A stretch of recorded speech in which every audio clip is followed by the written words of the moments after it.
Hello, everybody, and thank you for downloading episode 38 of We Got This with Mark and Hal. Hey, guess what, everybody? We got merch. If you go to maxfunstore.com right now, you can purchase for the holiday season for your best friend or relative, because you have a best relative, let's face it, the We Got This Throwdown poster with original artwork by Len Peralta, a good friend of ours. So head over there right now and get your exclusive We Got This Throwdown poster. Also, Hal Lublin, that's me. I'm going to be appearing live at Largo at the Cornet as part of Spontanea Nation Live. Go to paulftompkins.com/live for all the details. Remember, Tompkins has no H.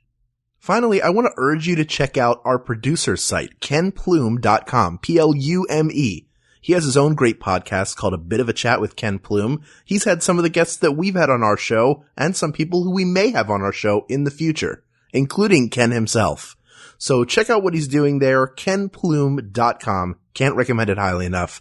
But now, without any further ado, here's episode 38 of We Got This with Mark and Hal. Hello, I'm Hal Lublin. And I'm Mark Gagliardi.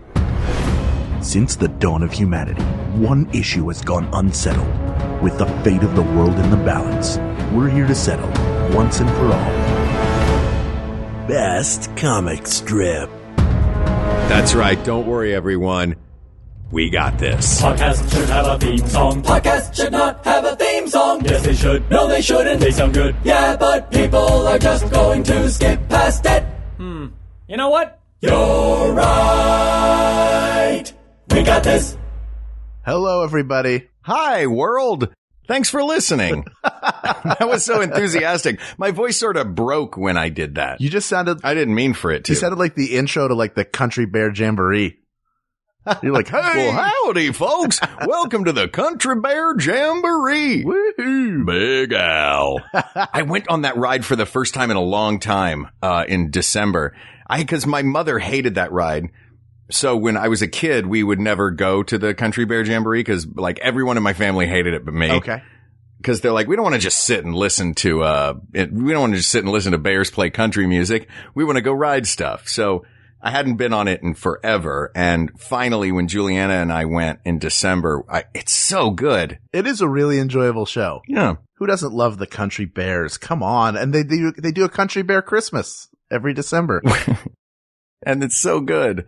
But we're not here to talk about the Country Bear Jamboree, Hal. We're not. We're here because another Reddit user has a topic for us. It's lemon drop cake on the Maximum Fun subreddit. I feel like the Maximum Fun subreddit is kind of winning right now on the lists of things we should discuss. Just saying. We have a list of like 100 to go through. Some of which we'll probably flush out at once, but like keep the great suggestions coming. So we're still getting them on Facebook and Twitter and email, but like the Reddit just exploded with all these suggestions. Although some people get on and suggest things that we've already done, which is good because it means more than one person cares about those topics. Sure. And it means that they've got episodes to listen to. So please enjoy those episodes that we've already covered the topics. Yeah. And catch up already. Today's topic, I'd like everyone to kick back, grab a cup of coffee, enjoy your morning, get a newspaper, sit in your favorite cum slippers, because today we're going to talk about comic strips. Specifically, what is the best comic strip? Okay, let's talk briefly about the history of the comic strip. The comic strip, they date back as far as, in North America, the late 19th century. Okay. So right before the turn of the century, they really began in Switzerland. A caricature artist named Rudolf Topfer. He used to create these comic strips, that were first published in the U.S. in 1842.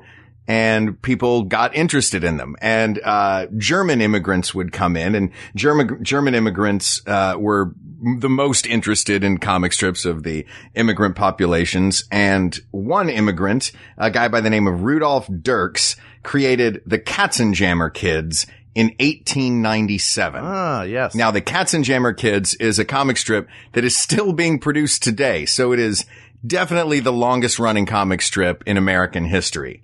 So, and with the Katzenjammer Kids becoming as popular as they did, Hearst and Pulitzer, who were the two biggest newspaper publishers in the United States, each fought to get Dirks on their paper. And in so doing spawned a war of comic strips. Many of these strips are still around today. Little Orphan Annie began in 1924, ended in 2010. Blondie began in 1930 and is still around today. Yes. Pogo began in 1948. So all of these big comic strips started to gain popularity around this time. Okay. And, the rest is history. They've boomed since then, and there are dozens and dozens of them. I think today, though, we should limit our comic strip conversation to comic strips that are published in newspapers, major newspapers. Sure. Because there's a million great web comics. Red Meat is an amazing comic from, The Reader in Chicago that I'm sure is in a bunch of other papers, and like alt papers have really cool, comic strips in them. But we're going to talk about the major ones that you recognize from childhood. While we're talking about the web, there's also Dork Tower by John Kovalik, who's a good friend of ours. Hi, John. I know you listen. Hi, John. So yes, we're going to stick to the newspapers. Now, like, I feel like longevity is important, but what do you consider to be the best? What are you looking for in a best comic strip? I'm looking for characters that I love, characters with point of view. I'm looking for an interesting take on some aspect of the world. It doesn't have to be, they're not all going to be Doonesbury and political cartoons. I love the Far Side and the absurdity.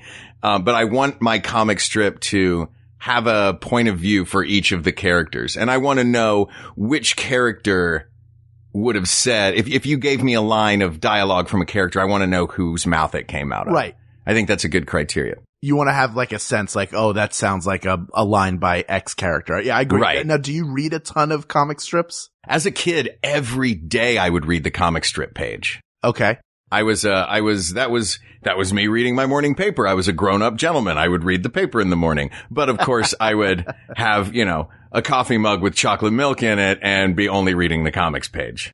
Did you also play, I did the same thing. Did you also do like the word jumbles and stuff and the word ladders? No, I was terrible at those. I love doing the crossword puzzle, but I could never do, like, we've talked about this before. You can zip through like a Sudoku in about 10 minutes or less because you've got this, cause you're on this, spectrum. But I could never do those. So I would read the funnies. And I love the funny papers. Like, who doesn't love the funny papers? It's the funny papers, right? You got to say it like that. Like you're from Brooklyn, in, radio days. Yeah, of course. The funny papers. Yeah. So I'll tell you this. I've got my personal favorites. I'm sure you have your personal favorites, and each newspaper has a few different ones, but I came across, in searching this topic, I found we're not the first to tackle this. Of course. And I found lots of lists. And it's funny because most of the lists have the same ones at the top. I could probably guess what's at the top of most lists, but I do want to say, like, this for me is like the television theme song episode we did with Furman, where I immediately have, like, I think of one, I'm like, oh, that's the best comic strip of all time. Then you were a big comic strip kid as well? Absolutely. Comic strips. And then later on, when some of the, like, Far Side, not only did I read the comic strip, but I had all the treasuries. I had a ton of Garfield treasuries. Sure. We talked about these before, the long Garfield books. Mm-hmm. Absolutely. Yeah. I had all that stuff. Also Bloom County, which I got into a little bit later on. Bloom County, I've still never been able to figure out. Is that a platypus? Is it a penguin? What's going on? Opus is a penguin.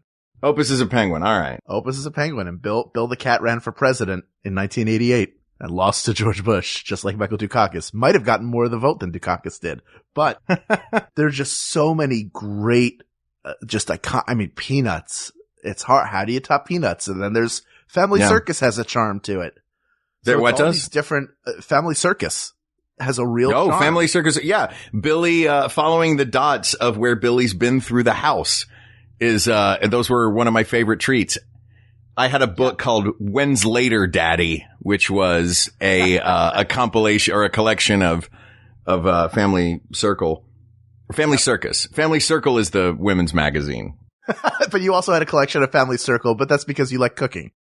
I do, but that's horribly sexist for me to call it a women's magazine when it's a family magazine. It's in the title.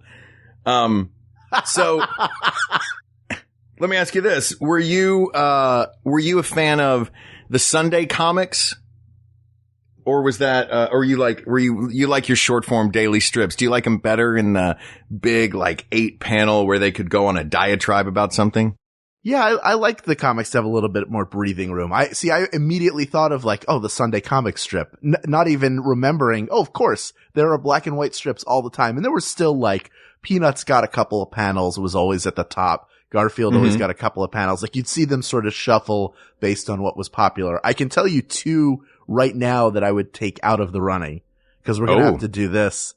And that is the Lockhorns and Andy Capp, just because they're both like, the basic idea of it is marriage sure is terrible, huh? There's a lot of those. If we can eliminate all of the marriage sure is terrible ones, I'm not against that. And not to say they're not beautifully drawn and have compelling characters, but of course. Andy Capp, I don't even know what was the first one, the Foxworthies? It's the Lockhorns. The Lockhorns were Stanley and Iris. They were a married couple that were probably in their 50s. I think we're meant to think they're in their late 40s, maybe early 50s. And they hate each other. They are the couple that will get into an argument while you're in the room with them and you're just like looking for a window to jump out of to get away from it. And it's like, it's essentially like, Stanley, you're a real dirtbag. Oh yeah. Well, you dried up years ago, Iris. I hate you. Wait a minute. You're reading a comic strip. Stab your face. You dried up. It's basically, that's the idea of it. Of course they use more flowery language than that, but they hate it. Like you just read it, go like, could you guys get a divorce? At a certain point, what sort of codependent hell have you two found yourselves in where you can't just break up? You don't have kids. Yeah. As far as I remember. Like, what's going on there? Like crotchety, angry people are a whole genre of comic strip. Do you know Born Loser? I'm slightly familiar. I didn't really grow up with that one. Born Loser was one I grew up with. It was basically that. It was just a wife nagging and then an old man saying, "Why don't you just die?" was every strip. And then there was Crankshaft. Did you ever read Crankshaft? Just a little bit. Just about a mean old man who hated everybody. That was the whole premise of it. He was a mean old man who hated everybody. It was like if Mr. Scrooge didn't get visited by the ghosts. That's Crankshaft. Do you think that people who draw comic strips just hate the elderly? I guess. I just want to say about Andy Capp before we move on. Like, I feel so bad for that guy because his whole life is, I can barely stand my marriage. I made a mistake early in life.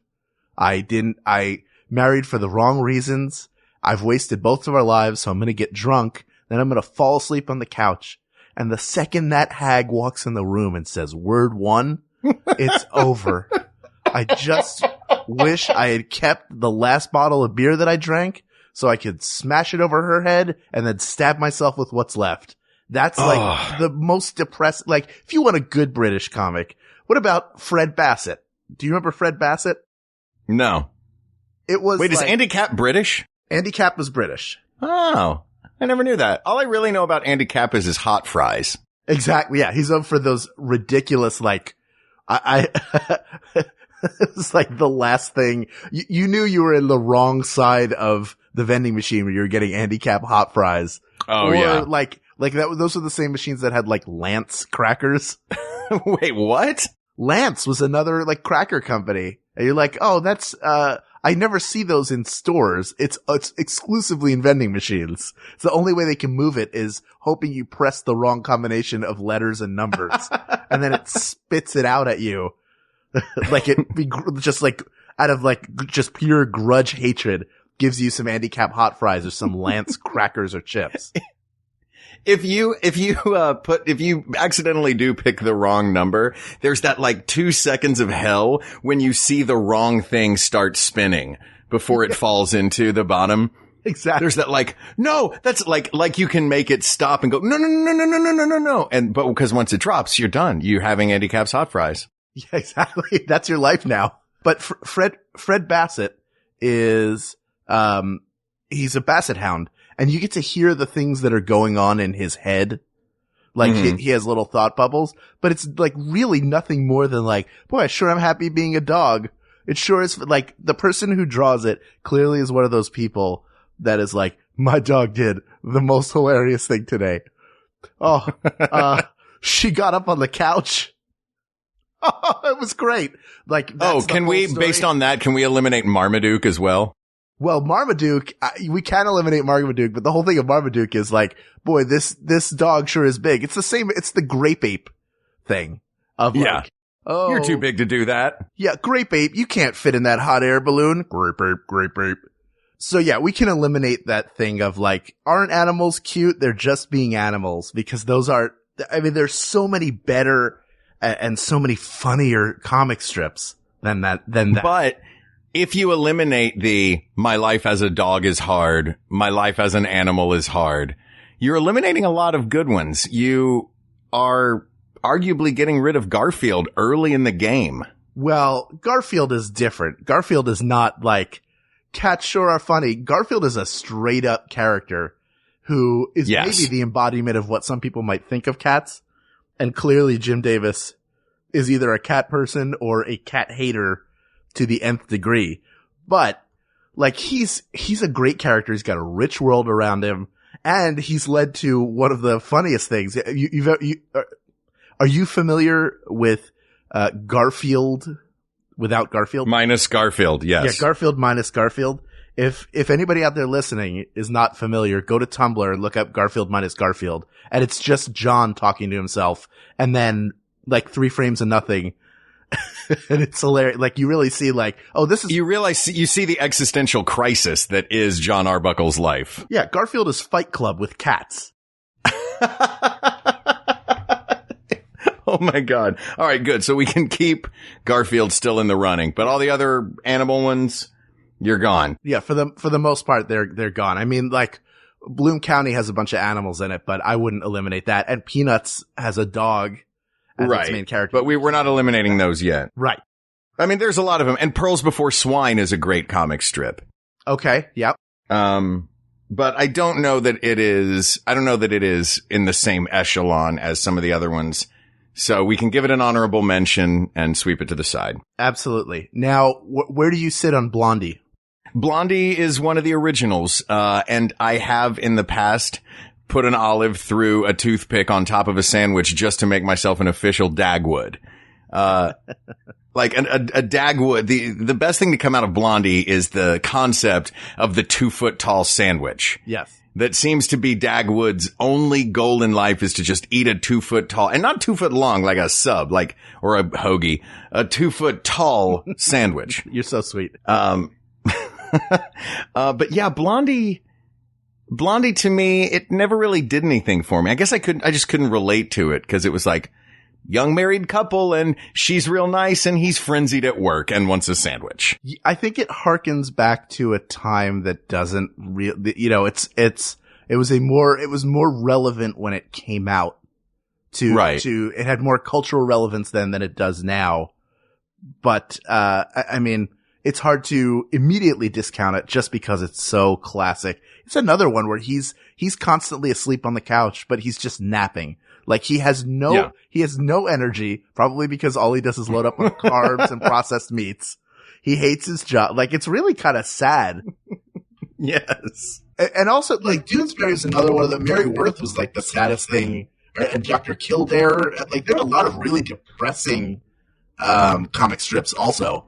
Doonesbury wasn't necessarily trying to make you laugh. No. It was trying to make you laugh. It wasn't trying to make you go, oh, I love these characters. It was more of a thinking man's comic strip. I like Doonesbury. I don't hate Doonesbury, but I do think Doonesbury is the guy at a party who just backs you into a corner and wants to talk about politics. Yeah, it does feel a little like homework. It's like, oh, okay, Doonesbury, I get it. Like You're mad at the establishment. Yeah, we get it. Gerald Ford wasn't a great president. Thanks for hammering that home. It is funny to look at a Doonesbury anthology, though, because you are seeing the world and the actual geopolitical machinations of the world through Gary Trudeau's eyes. Yeah. You know what I mean? Yeah, but I would throw it out like a hot potato. Yeah. For that very reason. Like I think the good comic strips are an escape. As much as they have a point of view, as much as they're satirizing things that are going on, it's like, it should be the lighter side of things and not like a heavy think piece. That's just my personal thing. I would say, Doonesbury is an excellent comic strip, and I don't want to not give it its due, but I don't remember which city I lived in that, it was either LA, New York, or Knoxville, that put Doonesbury not on the comic strip page, but on the editorial page. Well, that makes sense. And I thought that was a smart move because it is more of a political cartoon. So we will give it its hallowed ground just on the editorial page. Yes, it is out of the comic strip pantheon and lives forever in the editorial page where it will rule for eternity. Yes, it will. So we've eliminated a lot of comic strips, and there's other peripheral ones that people love. I loved, that I don't know are as ubiquitous as some of these other giant iconic ones, but I loved Hagar the Horrible. I loved Foxtrot. Sure. I loved, The Wizard of Id. Did you ever have The Wizard of Id? Yes, of course. And what was the one about the French Foreign Legion? I do not know. I thought you were going to go to BC, which is the caveman comic strip. Sure. Another great one. But these don't have the lasting effect as some of the iconic ones that I saw popping up in every one of these lists in the top 5. So hold on. Hagar the Horrible is another character that seems to have a really bad marriage. Yeah. And he's always getting shot at with arrows.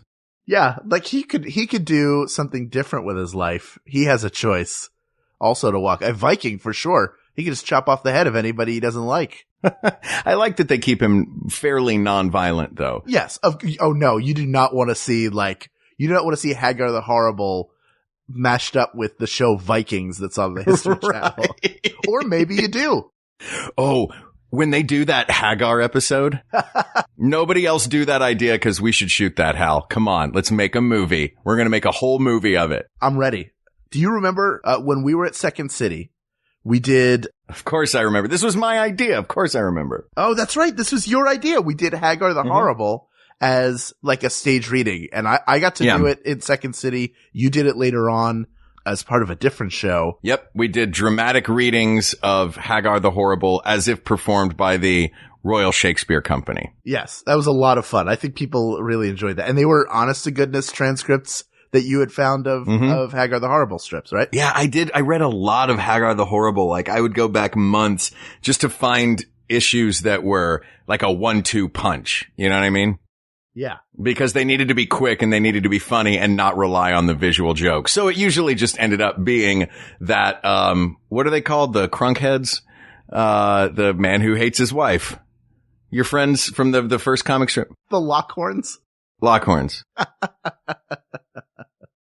When you said the crankheads, I was like, is this a group of drug addicts who hang out and are married to each other in a terrible marriage that nobody can escape? Yeah. But that is not a funny comic strip. That one is in, timeout. Would you also in all those sort of, not second tier, but the ones that we're all sort of ushering out together, would you put Funky Winkerbean in that group? Sure. And Tank McNamara? I don't even know Hank McNamara or what's it? Tank McNamara. He's like I think he's like a gym coach or something, but it's like, this is the comic strip that it's okay for jocks to read because it's got sports references in it.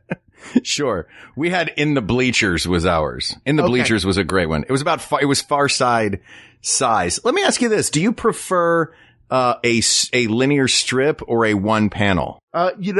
It depends. It depends on what the strip is. I mean, Family Circus was generally a single panel.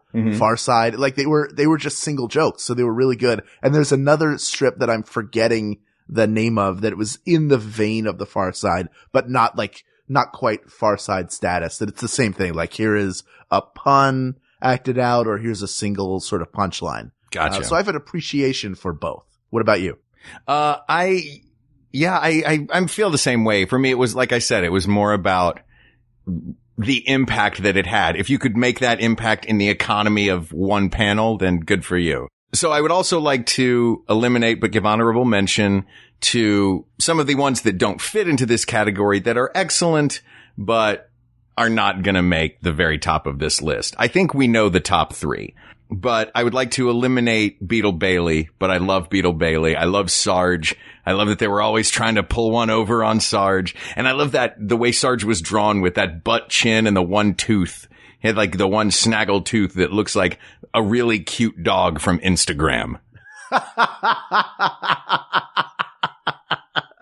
Yeah, that's that also is a very clearly like that was a peacetime comic. Yes. Because it was like the army's they're just people funning around. Yeah, just a bunch of wackies. It doesn't quite fit in the modern world. It's a romantic look at what it would have been like in like the Phil Silver's like Sergeant Bilko right era. They never had them transferred, did they, to the Iraq sand camouflage?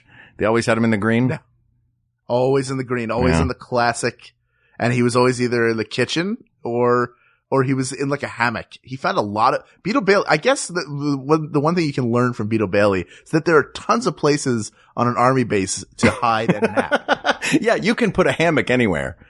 Like, yeah, I'm glad he wasn't a paratrooper because at one point he was going to open up his parachute and he would have accidentally jammed a hammock into there. Exactly. I feel like after he got out of service, he went and worked at an IKEA and just slept on the bedroom floor. All right. So are there any more we need to eliminate before we get to the top 3? Just one more that I can think of is High and Lois. Oh, I never got into High and Lois. It's another but that one was another mild getting married and having kids. It sure is crazy, but we somehow get along. Like it's not a laugh out loud. It's just sort of an aw. Mm-hmm. And at a certain point you do, sometimes with comic strips like that, you do sort of get invested in the characters a little bit and you want to, I wonder what's going to happen. 'Cause that was one where if I'm remembering right, the kids actually aged and went to college and stuff. Oh, For Better or For Worse was one of those too, where the kid, I respect that when they'll actually have the kids grow up. That might be the one I'm thinking of is For Better or For Worse, which at this point, I'm sure the original couple has been dead for 10 right. years. Or Sally Forth. I don't know. They're all kind of that aging family one. There were a bunch of those. Yeah. One more that I want to give lip service to is Dick Tracy. Sure. Classic Sunday comic that, there's something to it. It's never really changed or it never had changed. It sort of stayed the same. It was great. But it's not a top comic strip. No. I can talk into my Apple Watch. So basically I am Dick Tracy now. You do have Dick Tracy's watch. I do. The Apple Watch. Yeah. Dick Tracy is out of date just because of the Apple Watch. It's like, oh, you can communicate into your watch? Great. I can watch television on mine, make a dinner reservation, and monitor my heart. Yeah, exactly. Can I, about Dick Tracy though, I'm not huge on the serialized ones. Okay. On serialized comic strips, Dick Tracy had the action and amazing characters. I was more introduced to it through the Warren Beatty movie, not so much through the comic strip. And you can take your Apartment 3G and your Rex Morgan MD and throw them in the trash because even though I read the comics every day growing up, they were not funny. I didn't understand them. I was angry at them. I would like, oh, why are you taking up space in this newspaper? They could have a funny comic strip in it.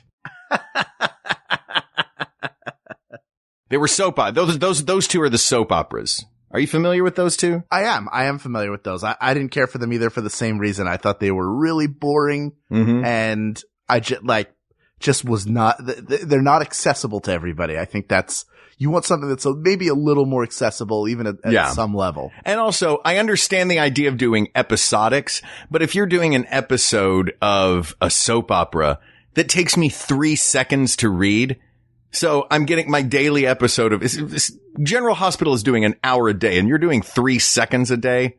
No, you are lazy. You're a lazy soap opera writer.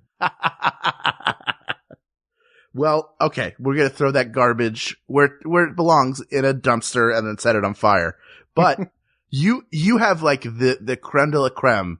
Will you reveal the creme de la creme of the comic strips right now? The 3 greatest comic strips in contention for best comic strip of all time will be revealed right after these messages from some of the other fantastic shows you can check out on Maximum Fun. Oh, what a tease! Hi, everybody. I'm Justin McElroy. And I'm Dr. Sydney McElroy. Every Tuesday, we bring you Sawbones, a marital tour of misguided medicine, a show about all the dumb, weird, terrible ways that we've tried to fix each other over the years. You know, some light summer listening. Maybe you want to hear about yogurt enemas, or why we tried to eat mummies for a while, or why drinking cholera diarrhea sounded like a good idea. That and so much more is waiting for you every Tuesday right here on the Maximum Fun Network with Sawbones, a marital tour of misguided medicine.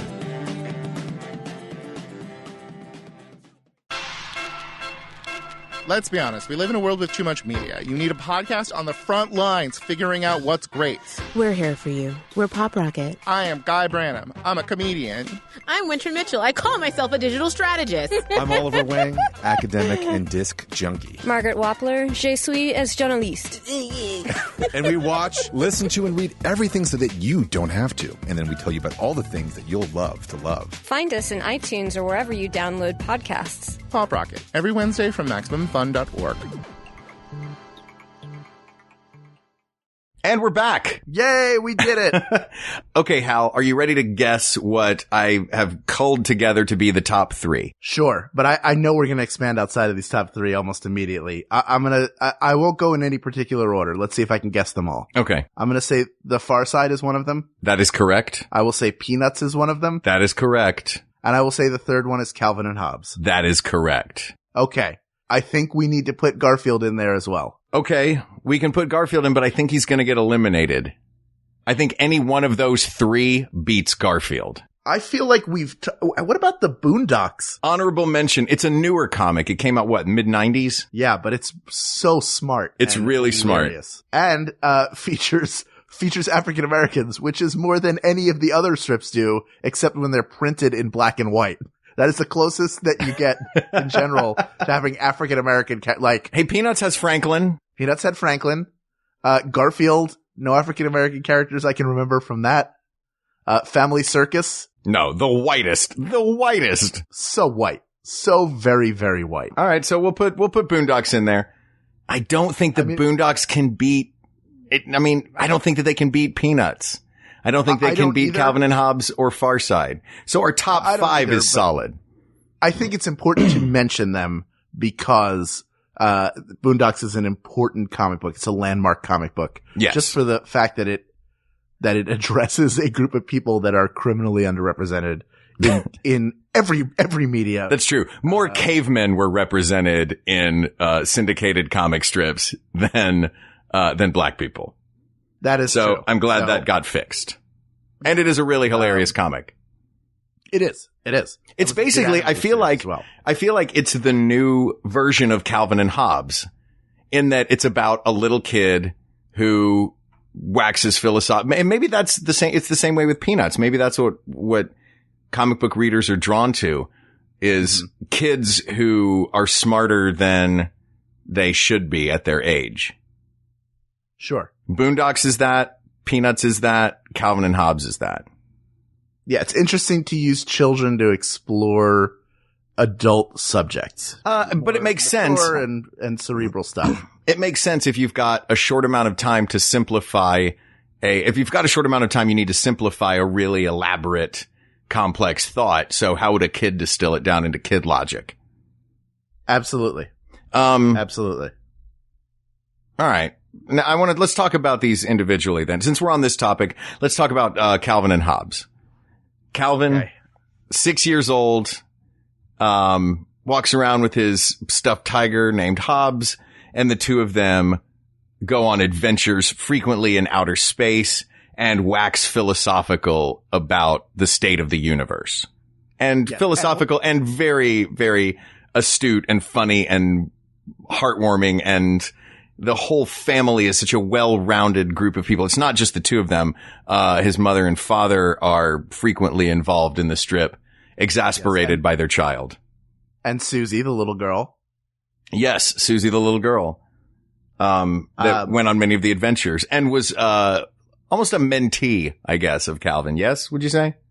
Yeah, she was sort of the side that was maybe pulling at him to grow up a bit more, was the part that, was the sort of the gross girl. But I love the fact that that Hobbs, is only a living tiger when he's alone with him or in his imagination, that you get to see the stuffed Hobbs tiger. Like, Yes. There's something about it. There was either a short story or a comic strip of like, Calvin, like Hobbs coming alive one more time for old Calvin, and then he passes Hobbs along to his grandson. Oh. I don't remember exactly. Oh what it God, was. that would All I kill me remember- like the end of Toy Story 3. I was like blubbering, just tears and snot Yeah. reading it. So there's something about Calvin and Hobbs that connects with the child in all of us. Amen. And that is the beauty of the comics page. That's what we want the comics page to do. The first thing that both of us mentioned is when we talked about the comics page, was our childhood connection to it. Sure. Yeah, that's one, like, you definitely go through a Calvin and Hobbes phase. Yeah. Where you have to read everything. And it's not, I don't say it as a phase in that it fades away and you forget about it, but you get to that age where you get really into Calvin and Hobbes, and it sticks with you. I could go back and grab any of my Calvin and Hobbes books that are in Philly and read them and enjoy them just as much as I did when I was younger. Yeah. Yeah, they really, they hold up because the themes are universal. I will say that, one besmirching mark on, the Calvin and Hobbes legacy is Calvin's tendency to either pray or piss on decals on the back of trucks.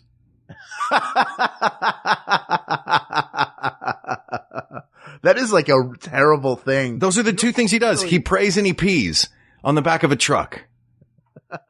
Neither of which is appropriate for the back of a truck with Calvin from Calvin and Hobbes. Just look at Maslow's hierarchy of needs, and those are two of the things on it. At the top is self-actualization. At the very, very bottom, even below base needs, is desire to piss on the windshield of a Ford F-150. Exactly. Yeah, it's really like, I don't know how that started, and I kind of don't want to know. I know we could probably go down this rabbit hole, and I'm always happy to fly off the rails with you, but this is one thing I want to know nothing about because I love Calvin and Hobbes so much. Like, I don't care what dummy decided to do that. It was someone in the South because I grew up with them everywhere. Right. Well, then so if we could talk about Garfield for a second before he likely gets eliminated, because I don't even think I could. Speaking of characters that show up in windows. Exactly. He was in every single car. He was there blocking people's blind spots and getting people into accidents by clinging onto your rear window like a real cat trying to murder you while you're driving. But Garfield's great. Very, very smart.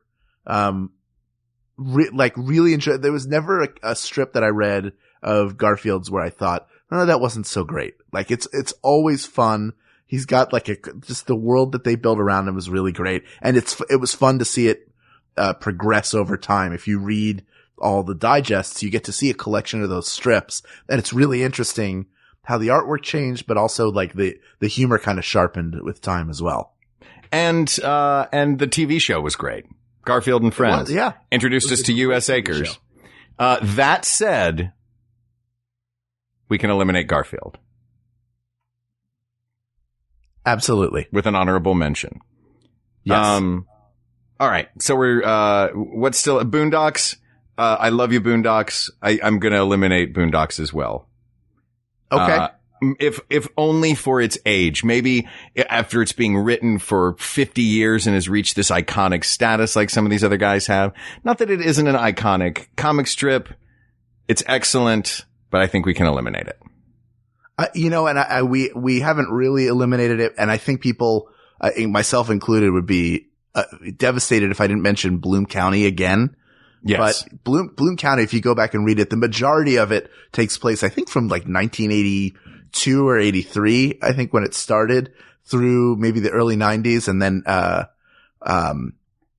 they changed it to, I think, Outlands was the comic that it spun off into. But and it became Bloom County. Opus became its own comic, right? Opus kind of spun off into his own comic. Now Bloom County's come back on Facebook, and I don't know if it's in newspapers yet or not, but it was so contemporary. It's a really great snapshot of what the 80s was. And it's still funny and still enjoyable, but it's a time capsule. And just like Calvin Doonesbury Hobbes is not a time capsule. Peanuts is not a time capsule. Doonesbury is a time capsule. They are timeless. So, let's talk about The Far Side. You know what? The Far Side for me, I love The Far Side. For that, I mentioned it before, the brevity. And, what was his name? Gary Larson was the guy that wrote Far Side? Yes. Just for his ability to crack a one-liner that's half visual, half text, and the whole thing makes you laugh. His sense of the absurd. There were a few characters that came back around that you would see several times, but for the most part, it felt almost like New Yorker cartoons in that they're all one-off characters, or the majority of them are one-off characters. Well, you knew you had a good chance of seeing a woman in cat's eye glasses with a beehive. Yes. A fat kid with a buzz cut. They were all shaped the same. Yeah. Cows what was the third one? Like animals on two legs. Yes. Those are a lot of the common things that they use, but still, like, great comic strip. So great. And a great satire on, like, whereas, some of these other ones their point of view was looking at the world through the eyes of a child. The Far Side seemed to take an outsider perspective and look on the world through the eyes of an alien. That's a really good point. And I mean? all the terrible marriages in The Far Side, of which there were plenty. Mm-hmm. They were only there for one day, and then they were gone. Yeah, so and then you got a totally new terrible marriage. Yeah, there are so many terrible marriages to explore. And that lady in the cat eye glasses was always saying something not entirely nice about another lady further back in the panel having some sort of wacky thing happening to her. There were a lot of squids, too.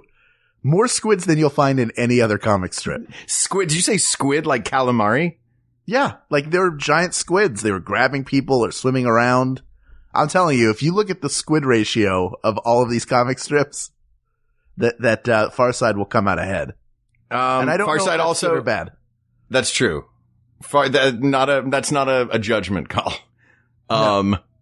Far Side also did a great job of having calendars, and things and mugs and things that you could get iconic strips. There were a handful of like iconic Far Side strips that wound up on t-shirts and mugs and calendars and posters. And you can get a 365-day paper Far Side calendar and tear off a new one each day and see a new funny one. Do you remember, two that come to mind, was God watching a screen where a guy is walking under a piano dangling from a rope, and God has a button on his keyboard that says Smite. Do you remember this one? I do remember that one. The other one was a school for the gifted, and a little fat kid with a buzz cut clearly pushing on a door that says pull. Yes, that's the Midvale School for the Gifted. Midvale School for the Gifted. So there were these iconic images that I think stand alone as individual works of art, but I feel like the thing that's the Far Side has going against it is the lack of consistent characters that we care about. Yes, I want one more iconic strip, to me at least, because it had my name in it, are two deer standing in the forest, one of whom has a Target birthmark on his chest, and the other one is saying, "Bummer of a birthmark, Hal." So I had a You just liked it because his name was Hal. Exactly. I have a t-shirt of that, or I did when I was younger. But Bummer of a birthmark, Hal. There's no narrative to it. And also, I don't know that any of those panels could go more than one panel. Like, the joke's already over. So I could not imagine how much pressure there is to every single day try and come up with several new jokes that work. And he was consistent and did hilarious work for a very, very long time. But that would take it out. Still not better than Calvin and Hobbes. Yeah. And I think that we've come now to the final contender against Calvin and Hobbes. And boy, is this a tough one. The movie actually comes out tomorrow. Mm-hmm. That is how iconic these characters are. And this is not their first movie. There have been dozens and dozens of TV specials and, films and a Broadway musical and another Broadway or an off-Broadway musical and a Broadway musical, 2 different shows. They've spawned so many amazing stories, and God, the fact that I can't talk right now might put me over the edge on, you talk about Calvin and Hobbes having these beloved characters. Peanuts, I can name 20 characters from Peanuts that just sink into your heart, and you know every attribute that these kids have, you found in a kid that you knew growing up. Everyone fancied that their dog was actually the Red Baron. When you're a kid, adults do sound like a muted trumpet. You know what I mean? Like, it encapsulated things so beautifully. It's funny though that you take away that one of your takeaways from it is that parents sound like a muted trumpet, which comes from the television specials and the movie as well, which as of this recording is about to come out. But that's not something that's in the strips. No, the world around it, the world around Peanuts has grown far beyond just Peanuts, the comic strip. I mean, they've got the characters live in Knott's Berry Farm in California. You know, there's something to be said for Calvin and Hobbes and Peanuts being the last two, because Calvin and Hobbes were always very active, and especially when they're in space or they're playing Calvin Ball, they're like my memory is that the frames are filled with action and things going on. And there's a stillness to Peanuts unless he's getting a baseball hit back at him and he's getting knocked over or he's trying to kick a football. There is a stillness to it. And, so it's part of it is, do you prefer that more frenetic feeling? Is that the side of yourself that you give into, or do you like that still contemplative, figuring out what it all means, kind of, state of mind? Because those are the two things that are sort of at war. But Peanuts also, like, I love the characters. I love Snoopy so much. When I saw the trailer for Peanuts in the theater the first time, and it felt, I actually teared up because I felt like, oh, they're actually treating it with respect. They're not trying to change it. It feels like I'm watching the Peanuts gang. I listened to the trailer when I saw it on television, specifically for the voices, and boy, the simplicity of the voice actors that they got for that is going to be great. I'm really excited about this movie. Me too. Look, I love Calvin and Hobbes. His outlook on the world, I get and I understand. I feel like Calvin and Hobbes, I could understand and really delve into and think about and enjoy. But for me, Peanuts, I could empathize with every one of those characters, especially Charlie Brown, because everybody has a Charlie Brown day every once in a while. You know what I mean? Absolutely. And that's why and everybody's got a little bit of that pensive kid. Like, I feel like Linus is probably the closest to Calvin. Calvin is just Linus with, a heck of a lot of Mountain Dew in him. I would say that Snoopy is the closest thing to Calvin. For the imagination, yes, but for the pensiveness, I think Linus. Sure. Calvin's a combination of just look, I love Calvin and Hobbes, but as we're getting into this more and more, the fact that we're identifying Calvin by 2 Peanuts characters should say a little something. Yeah, look, I think that Calvin is the kid a lot of us want to be, and Charlie Brown is the kid a lot of us are. Amen to that. There's something magical about that kid who is the kid that we all were, surviving as long as he has and still going up there and kicking that football, even though he's pretty sure Lucy's going to pull it away. So are we ready to call this? I feel like we are. Can we play the music underneath while you give our verdict? We absolutely cannot, because there are rights issues, but you all know the theme song. I'll just do it underneath and I'll change a few notes. Okay. That'll be good. Okay. Here we go. Are you ready? I'm ready.